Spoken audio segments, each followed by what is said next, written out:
So I don't want to, but I guess we got to talk about this stupid debate that happened last night. So, anyway, if you watched it, you watched it. If you didn't, you didn't. You've probably already been scrolling through YouTube or TikTok or whatever social media source that you use, and you've already kind of got, you know, formed an idea about it. In a single sentence, what was my thoughts about it? Well, yuck. But anyway, basically, there were no surprises. We all knew what was going to happen, how it was going to go down before it all happened, and it went exactly like that. We knew the moderators were going to be biased and that Harris was probably given the debate questions before it just because that's the way the machine works. She was locked up in a hotel room studying for this stupid debate for a whole week before it even happened. We knew ahead of time that they were going to hit Trump with some really hard, tough questions. And we knew ahead of time that she was going to get questions that were pretty avoidable and didn't really have a clear answer, but the answer given could sound good no matter what. Obviously, we knew that eventually Trump would get on his high horse and get hot headed and start to do the whole Trump thing, and that did happen. Another thing, the live fact checking. They fact checked Trump time and time again live during the debate, but they failed to do that with Kamala. And part of the issue with that is if you take on a fact check something that's out of context, you can reword that or present it in a manner that agrees with whatever agenda that you want. And that's kind of what they did with the fact checks. They just fact checked it and then took out the snippet of information in order to make their agenda look however they, planned on doing it. So that's nothing surprised anybody. But that's what the media does, right? That's their job. That's the entire purpose is to push an agenda. And it would have been just the exact same scenario had it been Fox News that was doing the debate or Newsmax or whatever other, you know, platform or, media company that you chose.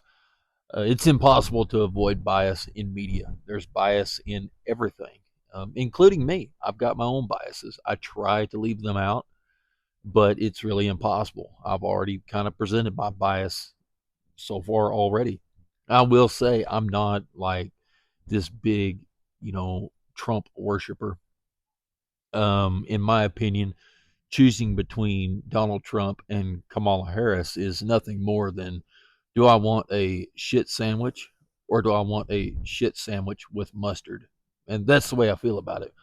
330 million people here in the United States, and we got the two worst candidates that we could possibly get. But that's what we got to pick from. So, we take that as it is.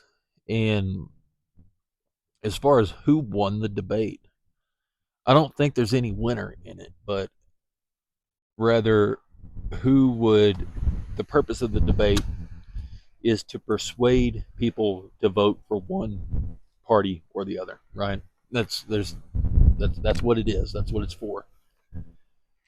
And the thing about presidential elections is you probably knew before you knew who the candidate was who you were going to vote for. And that's the same with everybody. I live in Texas. It doesn't matter who I vote for. The Republican is going to get the nominee for Texas, right? The electoral votes are going to go toward the Republican candidate regardless of who I vote for.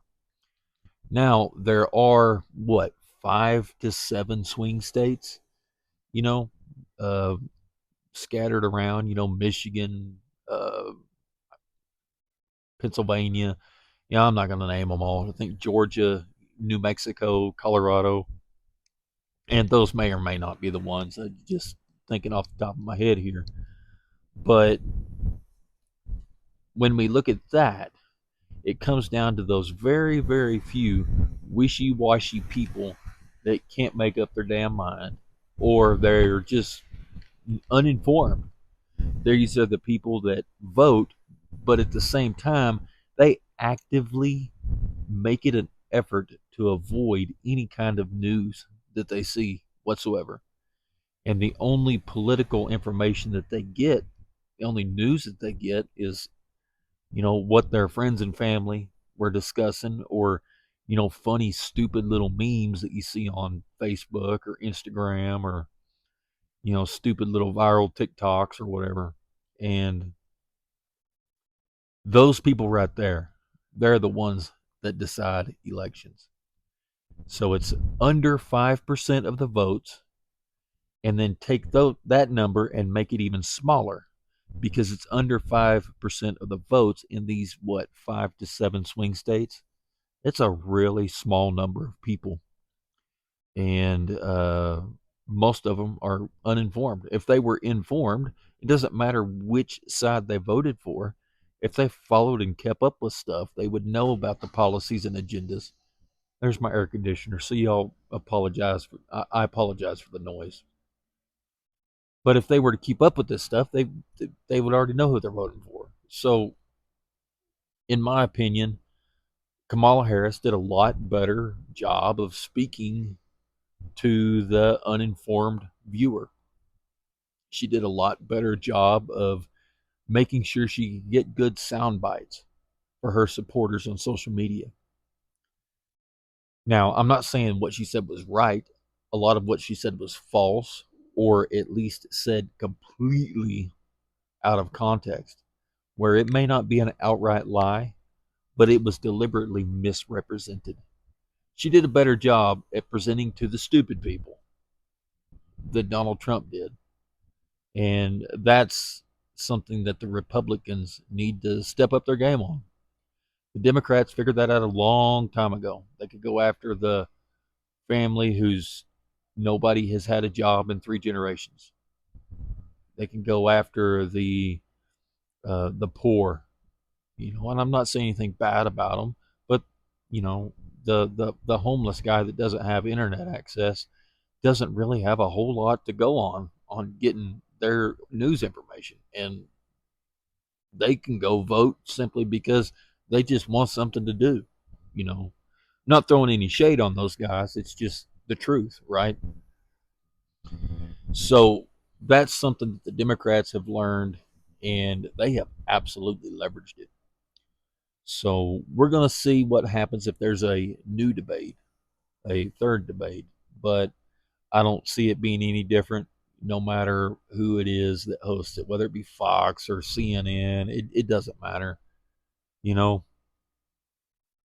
But one thing I do want to bring up is this is more proof that mainstream media is on its last gasping, labored, desperate breath.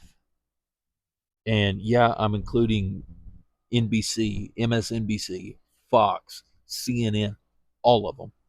They're all, in their death throes of just being irrelevant.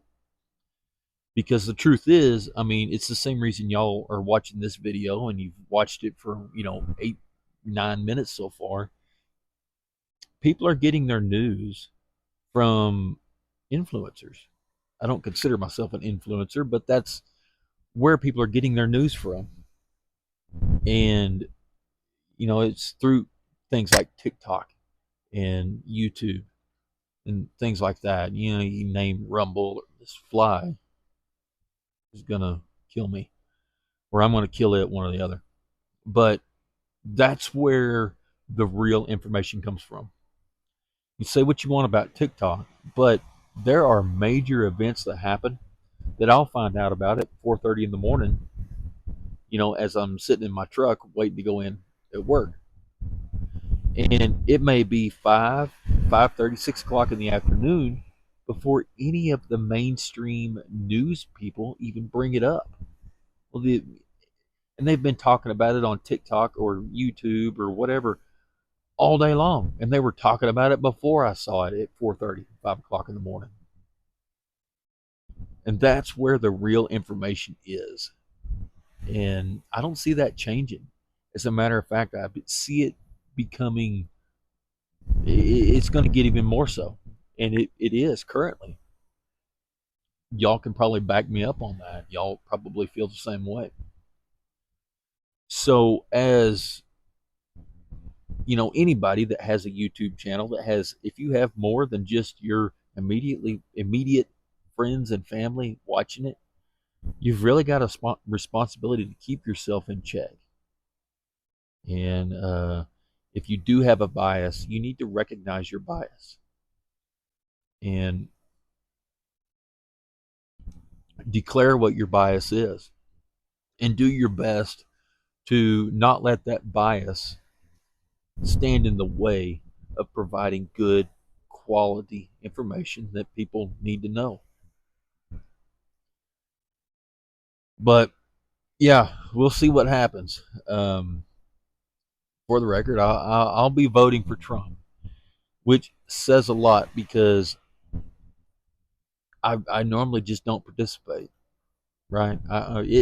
Like I said, it doesn't matter who I vote for. I live in Texas. Our elections are already decided. The only reason it would matter if I voted is if it was in, local government or state government where a Republican was running against another Republican. That's it. We change our politicians when one retires or moves on. That's it. No other reason. But anyway, I guess that's all I got for you guys today. We'll do an item of the day today, so y'all stick around for that. And until next time, hey, you guys be safe. Okay, guys, item of the day is going to be the buddy style heaters. My grill fell off there. I better go back in there and get that. I thought I heard something fall when I got that off the shelf. But it's September, which means that it's going to be a blink of the eye before winter is already here. It's already starting to get cold. This is what is this? The big buddy. The smaller one is the buddy. This one is the big buddy. 9,000 BTUs for this one. These run on propane. 9,000 BTUs on low. Medium is 12,000. Correction. 4,000 BTUs on low. 9,000 on medium and 18,000 on high. With the small one, it's 4,000 and 9,000. They run off the little propane cylinders, the little green Coleman Camp, propane cylinders. And that's actually really nice. They do a wonderful job of heating the house. If you're going to use them in the house, you also need to apply your brain and make sure you're not leaking propane everywhere. You want to have your CO detectors and all of that other stuff. Don't be an idiot. Idiots die, and we don't want to die. But along with that system, and I should have brought them out here with me, you're able to get the Coleman camp lanterns and the camp stoves, and there's just so much that goes along with that ecosystem, right? And a myriad of other accessories, little burner torches and stuff that you can use in the shop. There's an unlimited use in accessories and all of that stuff, for the camp style propane tanks. But we use these heaters a lot. We didn't use them a whole lot this last year, but we have had a couple years where the power did go out for a while, and these things were awesome for when we just needed to kind of get the chill off of a single room. This one right here actually got more use just keeping my garage warm. I do have an insulated garage, but it's not climate controlled. And I used this thing, this bigger one, several times a week, all year last year, keeping my garage comfortable. And it would take it a few minutes to catch up to it, but it really did. I was actually kind of impressed with how well this little guy did. Of course, always go with, backup power and all of that. But Backup heat is important, and these always go up, especially on Amazon. The prices go up, as the demand does, or they run out of stock. So if you're going to pick something up, I recommend that you pick it up now. But anyway, link below in the pinned comment as well as the description. And just remember, we do get a small commission off of that.